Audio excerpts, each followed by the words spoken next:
আমার প্রিয় ছাত্রছাত্রী, তোমরা সবাই কেমন আছো? আশা করি ভালোই আছো। আমিও কিন্তু খুব ভালো আছি।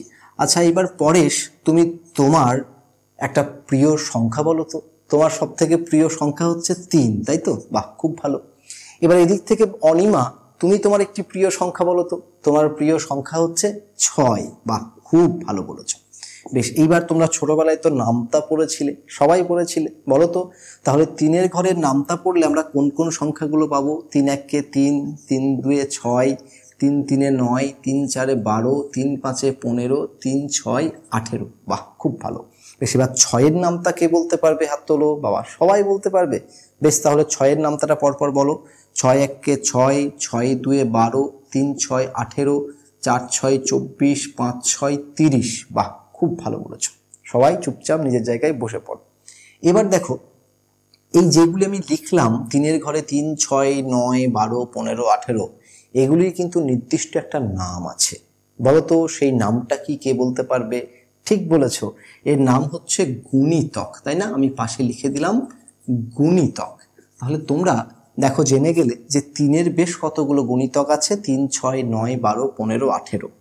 একই রকম ভাবে 6-এরও কতগুলি গুণিতক আছে। আচ্ছা বেশ, এবার রফিক, তুমি বলো তো 6-এর গুণিতকগুলো কি কি?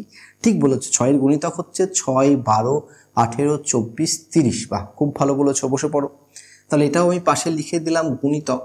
তাহলে এই দেখো, আমরা 3 এবং 6-এর মধ্যেকার গুণিতকগুলিকে এই মুহূর্তে কিন্তু খুঁজে পেয়ে গেলাম। আমি পাশে লিখে দিলাম গুণিতক।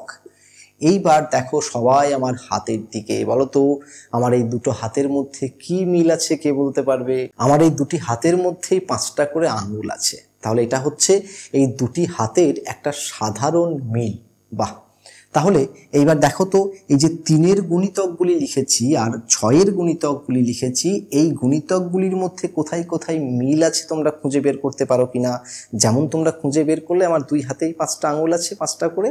বেশ, তাহলে দেখো এখানে 6, এখানেও 6 আছে, এখানেও 12 আছে, এখানেও 12 আছে, এখানেও 18 আছে, এখানেও 18 আছে। তাহলে আমার এই দুটি হাতের আঙুলের মতোই কিন্তু এখানে বেশ কতগুলো সংখ্যা আমরা পেয়ে গেলাম, যেটা দু জায়গাতেই আছে। তাহলে সেগুলোকে আমরা কি বলতে পারি? আমি বলেছিলাম দুই হাতের মধ্যে সাধারণ মিল। তাহলে আমরা এইগুলিকে সাধারণ মিল বলতে পারি। তার জন্য আমি লিখে দিলাম সাধারণ। ঠিক আছে? বেশ, এইবারে দেখো তো, আমার এই যে দুটি আঙুল, এই দুটি আঙুলের মধ্যে কোনটা ছোট কোনটা বড়? ঠিক বলেছো, এটি হচ্ছে ছোট আর এটি হচ্ছে বড়। তাহলে এই আঙুলটাকে আমি ছোট আঙুল বলতে পারি। তাহলে এই আঙুলটাকে লঘিষ্ঠ আঙুলও কিন্তু বলতে পারি। তাহলে বলো তো, ছোট তাকে আর কোন শব্দ দিয়ে প্রকাশ করা যায়? ঠিক বলেছো, লঘিষ্ঠ শব্দ দিয়ে। তাহলে আমি যদি বলি যে আমরা এই যে 3টি সাধারণ গুণিতক পেলাম, এক হচ্ছে 6, 2 হচ্ছে 12 এবং 3 হচ্ছে 18, এই 3টির মধ্যে লঘিষ্ঠ কোনটা, কে বলতে পারবে? লঘিষ্ঠ মানে হচ্ছে সব থেকে ছোট। বাহ, খুব ভালো। তাহলে এই 3টির মধ্যে লঘিষ্ঠ হচ্ছে 6, এই সংখ্যাটা, তাই না? তাহলে আমি এই 6টাকে আমি এখানে লিখে দিলাম লঘিষ্ঠ। কি লিখলাম? লঘিষ্ঠ। কেন? এটা হচ্ছে সব থেকে ছোট। তাহলে দেখো, এই 6 এই দুজনের মধ্যেই আছে। তাহলে 6 হচ্ছে এই দুজনেরই গুণিতক, তাই একে বলা হচ্ছে সাধারণ গুণিতক। এবং এই 6 হচ্ছে এই সকল গুণিতকের মধ্যে সব থেকে ছোট, তাই একে বলা হচ্ছে লঘিষ্ঠ সাধারণ গুণিতক। এইবার মজার ব্যাপার দেখো, তোমরা তো লঘিষ্ঠ সাধারণ গুণিতক শিখে গেলে। এইবার তোমরা 3টে শব্দ এখানে পেলে, প্রত্যেকটা শব্দের প্রথম বর্ণগুলিকে যদি ধরে নাও, তাহলে সেখান থেকে কি বেরোচ্ছে দেখো তো। বলো তো, এখান থেকে আমি কি লিখতে পারি? আমি ল লিখতে পারি। এখান থেকে কি লিখতে পারি, কে বলবে? হ্যাঁ বলো ফতেমা, ঠিক বলেছো, আমি দন্ত শয়ে আকার লিখতে পারি। আর এখান থেকে কি লিখতে পারি? গয়ে হস্যু লিখতে পারি। তাহলে আমরা এটার যদি সংক্ষিপ্ত রূপ প্রকাশ করি, সেটা হয় ল সা গু। তাহলে আজকে আমরা কি শিখলাম? ঠিক বলেছো, আজকে আমরা শিখলাম ল সা গু। ঠিক আছে? তাহলে তোমরা কিন্তু আজকের পর থেকে দুটি সংখ্যা বা 3টি সংখ্যা যদি দিয়ে দিই, তার লসাগু কিন্তু সকলেই বের করতে পারবে, তাই না? সবাই তো সবকিছু শিখে গেছো।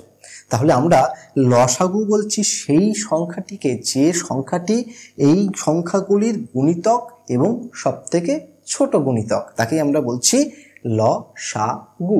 বেশ, তাহলে আমাকে এবার কে বলতে পারবে যে লসাগুর সম্পূর্ণ অর্থটি কি? লসাগুর সম্পূর্ণ অর্থ হচ্ছে লঘিষ্ঠ সাধারণ গুণিতক। বাহ, খুব ভালো বলেছো। তাহলে দেখুন আমার টিচিং ডেমনস্ট্রেশন কিন্তু শেষ। এবারে আশা করি ওই 4-5 মিনিট হয়তো হয়েছে। তো এটুকুর মধ্যে আমি কোন কোন বিষয়বস্তুগুলোকে তুলে ধরার চেষ্টা করলাম, এর আগের ক্লাসে যেগুলো আলোচনা করেছিলাম সেগুলো সব কিছু আছে কিনা আমি একটু দেখে নিই। এবারে এটা হচ্ছে 5ম শ্রেণীর টিচিং ডেমনস্ট্রেশন, কাজেই প্রাইমারি ইন্টারভিউ যারা দেবেন তারা তো এটাকে অ্যাপ্লাই করতেই পারেন। এখন SLSTর 9-10 স্কুলগুলোতেও কিন্তু ক্লাস 5কে পড়ানো হয়, তো সেই অর্থে 9-10 নবম দশমের যারা ইন্টারভিউ দেবেন তারাও কিন্তু চাইলে অঙ্কে এই টিচিং ডেমোটাকে অ্যাপ্লাই করতে পারেন আমার মনে হচ্ছে। আমি জানি না সঠিক, যদি সিলেবাস কোনো কিছু প্রকাশিত হয় সেখানে যদি কেবল নবম এবং দশম এই দুটি ক্লাসেরই অঙ্ক পড়াতে হবে এমন যদি কিছু নির্দেশ থাকে তো আলাদা ব্যাপার, আর যদি না থাকে তাহলে আমার মনে হয় হয়তো ক্লাস 5-এর অঙ্ক করানো যেতে পারে। আমি নিশ্চিত নই, এটা অনুমান করে বললাম, এটা আপনারা নিজেরা জেনে নেবার চেষ্টা করবেন। এখন টপিকটা বড় কথা নয়, বড় কথা হচ্ছে স্কেচটা। এই যে আমি টিচিং ডেমনস্ট্রেশনটা দিলাম এর মধ্যে কি সমস্ত বিষয়বস্তু আছে আগের ক্লাসে যেগুলো বলেছিলাম? আসুন একটু দেখে নিই। তাহলে আমি শুরুতেই যখন ঢুকেছি আমি কিন্তু বলেছি যে আমার প্রিয় ছাত্রছাত্রী সবাই ভালো আছো তো। তাহলে এটা কিন্তু আমি কুশল বিনিময় করেছি। এই যে ক্লাস অ্যারেঞ্জ করার যে অংশটা থাকে আমাদের লেসন প্ল্যানের মধ্যে, সেই কুশল বিনিময়টা কিন্তু প্রথমেই করেছি। তারপরে লসাগু সম্বন্ধে জানতে গেলে আগে কিন্তু গুণিতক সম্বন্ধে জানতে হয়, এবং এই গুণিতকের সঙ্গে নামতার একটা মিল রয়েছে। তাহলে শিশুরা যেগুলো চেনে, ছাত্রছাত্রীরা সেই নামতাগুলোকে কিন্তু খুব ভালো করে চেনে। তাই সবার আগে আমি পূর্বজ্ঞানটা যাচাই করে নেওয়ার চেষ্টা করেছি যে তারা আজকের ক্লাসে যেটা শিখবে তার আগের যে জ্ঞানটা থাকা দরকার সেটা তার মধ্যে আছে কিনা। তো আমি যখন 3 এবং কি সংখ্যা বলেছিলাম 6 হয়তো, তো তার নামটা যখন বলতে বলেছি তারা কিন্তু বলতে পেরেছে, অর্থাৎ তারা গুণিতক সম্বন্ধে জানে। তাহলে এটা হয়ে গেল পূর্ব পাঠের সঙ্গে বর্তমান পাঠের সম্পর্ক স্থাপন বা পূর্ব জ্ঞান যাচাই, যা বলুন না কেন। এরপরে 3 নম্বরে আমি শুরু করেছি কিন্তু উপস্থাপন। উপস্থাপন কখন শুরু করেছি? ওই যে যখন আমি পড়াতে শুরু করেছি। তাহলে এই দেখো 3-এর যে গুণিতকগুলি আমরা লিখলাম, 6-এর যে গুণিতকগুলি আমরা লিখলাম, তার মধ্যে দেখো কোনটাকে সাধারণ গুণিতক পেয়েছি, কতগুলো গুণিতক পেয়েছি, তার মধ্যে সব থেকে ছোট কোনটা, ওটা হচ্ছে পড়ানোর অংশ। তাহলে সেটা হচ্ছে উপস্থাপন। তাহলে দেখুন উপস্থাপন কিন্তু পাঠের মধ্যে আছে। এইবার দেখুন 4 নম্বরে যেটা আছে সেটা হচ্ছে পাঠের পুনঃ আলোচনা। পাঠের পুনঃ আলোচনা করেছি। কোথায় পুনঃ আলোচনা করেছি? তাহলে সামগ্রিকভাবে যেটা শিখলাম সেটা কিন্তু আজকের এই পাঠের মধ্যে আমি ছোট্ট করে বলে দিয়েছি। তাহলে আমরা দুটি সংখ্যার লসাগু বের করতে গেলে আমরা সবার আগে সংখ্যাগুলি গুণিতকগুলোকে বের করে নেব, এবং সেই গুণিতকের মধ্যে সব থেকে ছোট যে গুণিতকটা সেটাই হয়ে যাবে লসাগু। সংক্ষেপে বলে দিয়েছি। এবং 5 নম্বরে দেখুন সবার শেষে কিন্তু মূল্যায়ন করেছি। সবার শেষে কিন্তু আমি মূল্যায়ন করেছি, যা কিছু পাঠ দান করেছি তাদেরকে সেখান থেকে আমি কিছু প্রশ্ন করেছি। এবারে তাহলে দেখুন এই সবটাই হচ্ছে কিন্তু একটা স্ট্রাকচার। সেটাকে আপনি ক্লাস 5-এ দিন, ক্লাস 10-এ দিন, যে কোনো জায়গায় দিন, যে কোনো টপিকে দিন, এই এই এই বিষয়টা কিন্তু ঠিক থাকবে। এই ভিডিওর মধ্যে দিয়ে আপনি এটাই শিখবেন। টপিকটাকে দেখে সেটাকে বাড়িতে প্র্যাকটিস করে ইন্টারভিউ বোর্ডে যাওয়ার কোনো প্রয়োজন নেই, কারণ সেখানে আমার নিজস্ব দক্ষতা ছাপ আছে।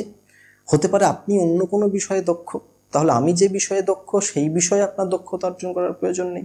আপনি যে বিষয়বস্তুগুলোতে দক্ষ সেইগুলোকে কাজে লাগিয়ে টিচিং ডেমনস্ট্রেশন দেবেন, তাহলে আরও বেশি ভালো হবে। তাই আইডিয়াগুলোকে নিন এবং টিচিং ডেমনস্ট্রেশনগুলোকে নিজের মতো প্র্যাকটিস করুন, তাহলেই আমার মনে হয় সব থেকে বেশি ভালো হবে। এইবার দেখুন এই প্রসঙ্গে নির্দিষ্ট কতগুলি জিনিসের ব্যবহার হয়েছে, যেমন প্রশ্ন উত্তর। আমি দেখুন প্রত্যেক কথায় কথায় কিন্তু প্রশ্ন করেছি।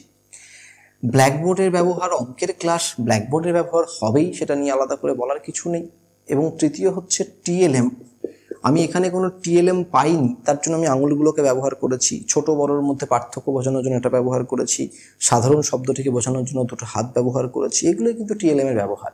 এবং এই টিএলএম এর ব্যবহার প্রসঙ্গে কিন্তু আমি আরও বেশি স্বতঃস্ফূর্ত হতে পারলাম, এবং আমাকে দেখে মনে হলো যে হ্যাঁ ইনি অল্প বিস্তর পড়াতে পারছেন। তাহলে এই স্বতঃস্ফূর্ত ভঙ্গিমাটাই হচ্ছে ইন্টারভিউ বোর্ডের সব থেকে বড় কথা, এই যে হাসি হাসি মুখ আর স্বতঃস্ফূর্ত ভাব।